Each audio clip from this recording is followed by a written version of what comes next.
황해도 있는 절 송명사, 명을 이어준 절이라는 뜻입니다. 송명사에 얽힌 이야기를 해드리겠습니다. 조선의 태조 이성계가 나라를 세우고 국호를 정하고 나서 명나라 황제의 재가를 받기 위해서 사신을 보낼 때 일입니다. 태조는 원래 고려 공민왕의 신하로서 북벌의 공이 큰 장군이었으나 중국을 정벌하라는 고려의 왕명을 받고 군대를 이끌고 진군하던 도중에 위화도에서 군대를 돌려서 개성으로 돌아와 공민왕을 폐위시키고 또 그 뒤에 우왕, 창왕, 공양왕 등도 옹립하였다가 즉시 폐위시키고 모두 죽인 후에 스스로 조선을 건국했습니다. 고려로 보아서는 역신배장이요. 조선으로 보아서는 건국 태조가 되는 것입니다. 그러나 이렇게 나라를 세우기는 하였으나 그 나라의 이름을 그대로 고려로 답습해 갈 수가 없었으므로 자기 고향인 함흥의 함자와 강령의 영자를 따서 함영국이라 짓거나 또 우리나라는 예로부터 고조선의 손이 제게 승승해 오는 터이므로 조선이라 지어보기로 했습니다. 그러나 나라 이름을 이곳에서 짓는다고 해서 그대로 마음대로 쓸 수 없는 것이 그때 실정이었습니다. 그래서 함영국 또는 조선이라는 국호를 중국 황제에게 보내서 재가를 얻어와야만 했습니다. 태조는 건국 초부터 국호를 재가받기 위해서 여러 많은 충신을 뽑아서 중국에 보냈습니다. 그러나 모두 그들은 그곳에서 돌아오지 못하고 죽었습니다. 이유는 간단합니다. 이성계가 배신 역적이니 그의 신하도 마찬가지라는 것입니다. 중국 황제의 입장에서는 조선의 건국을 승인한다는 것은 신하가 그 왕을 죽이고 국가를 일으키는 것을 인정하는 꼴이 되므로 이를 도저히 승인할 수가 없었던 것입니다.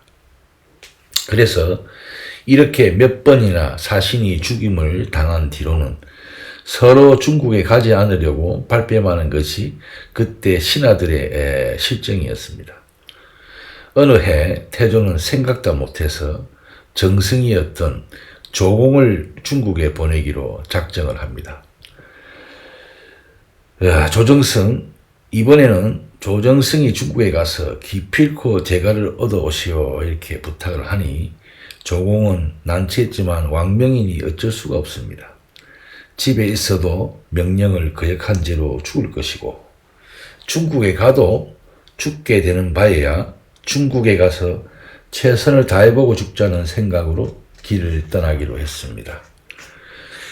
조정승은 조상 대대로 원래 불교를 독실하게 믿고 있었으므로 그의 모든 가족들은 절에 올라가 무사히 임무를 마치고 귀가할 것을 기도하였습니다. 조정승도 부처님께 기원을 드리고 일이 성취되기를 발언하였습니다. 그런데 일행이 황해도 시흥 어느 주막집에서 숙소를 정하고 있을 때쯤의 일입니다. 임무의 막중함을 생각하여 초조한 하룻밤을 새우고 있는데 비몽사몽간에 꽃가를 쓰고 가사 장삼을 입은 세 사람이 사미승이 앞에 나타나서 말했습니다. 대감, 너무 상심하지 마시오. 초조한 마음을 가지고는 대사를 이루기가 어렵습니다. 마음을 굳게 하고 마음의 뜻을 청하십시오. 그러자 조정승이 무슨 좋은 방도라도 있겠습니까? 하고 물으니 방도가 있습니다. 이 집 뒤 골짜기로 오리 쪽 올라가면 큰 절터가 있는데 그곳에는 한 길이 넘는 세 분의 돌부처님이 풍우를 가리지 못하고 앉아 계십니다. 대감이 절을 지어 그 부처님께 공양하면 그 공덕으로 대사는 이루어질 것입니다. 이렇게 얘기를 합니다.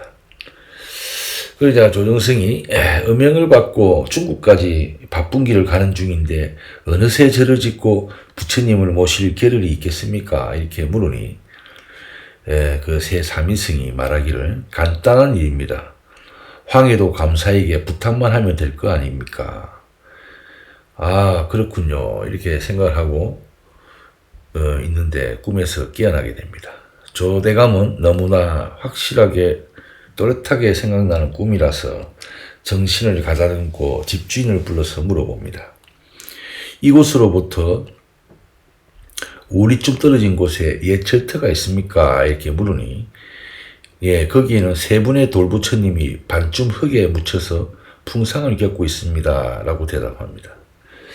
그렇다면 내가 내일 뵙고 가겠다 이렇게 마음을 먹고 조정승 일행은 날이 밝기도 전에 산길을 걸어 올라가서 가보니까 과연 쓰러진 절터 위에 세 분의 돌부처님이 있었습니다. 조정승은 부처님께 절을 올리고 말합니다. 비바람에 마멸되어 성스러운 자태가 송산되는 것이니 중국에 가서 역적의 졸개라는 이름으로 죽어갈 이 신세나 어쩌면 그리도 같습니까?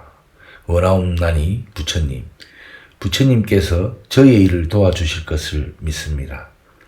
제가 저의 모든 정성을 다해서 이곳에 다시 부처님을 모시는 절을 짓도록 하겠나이다.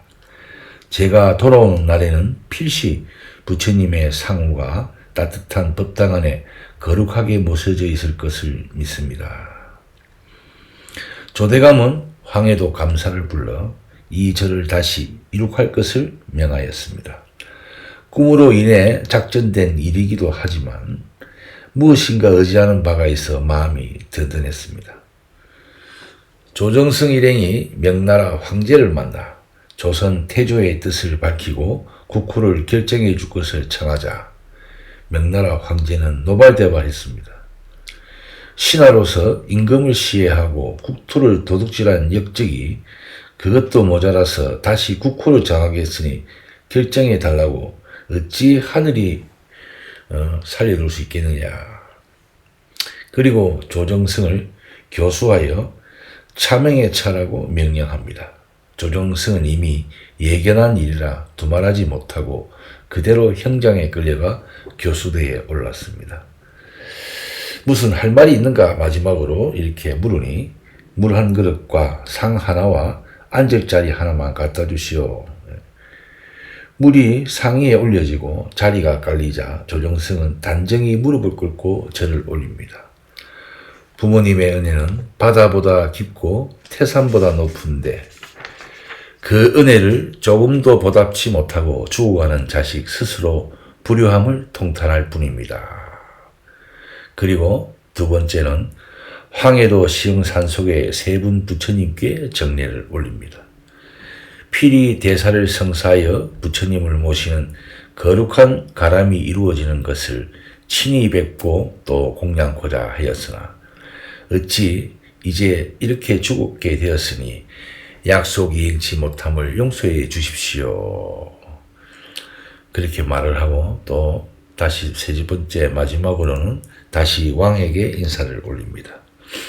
대왕의 명을 이루지 못하고 죽으니 신하로서 면목이 없나이다. 이렇게 인사를 끝내고 명나라 망나니가 푸른 칼을 들고 미친 듯이 춤을 추며 조공의 머리를 내리칩니다. 그런데 사람의 목이 베어지는 것이 아니라 망나니의 칼이 두동강으로 부러집니다. 그래서 다시 재차 세 번째에도 조정승의 목은 아무 이상이 없고 칼이 부러지자 모두가 이상히 여기고 곧 명나라 황제에게 이 사실을 다시 올리게 됩니다. 아무리 베어도 목이 베어지지 않고 오히려 칼이 부러지는 이상한 일이 있습니다. 이렇게 얘기를 하자 명나라 왕이 그렇다면 그를 이리로 데려오너라 이렇게 얘기를 합니다. 조공이 명나라 황제 앞에 이르자 황제가 말합니다. 천자가 하늘의 뜻을 알지 못하고 오히려 벌을 주려 하였으니 참으로 미안하구나. 이제 너에게 비단 500필과 황금 1000냥을 내리고 또 국호를 조선이라 제가 하노라.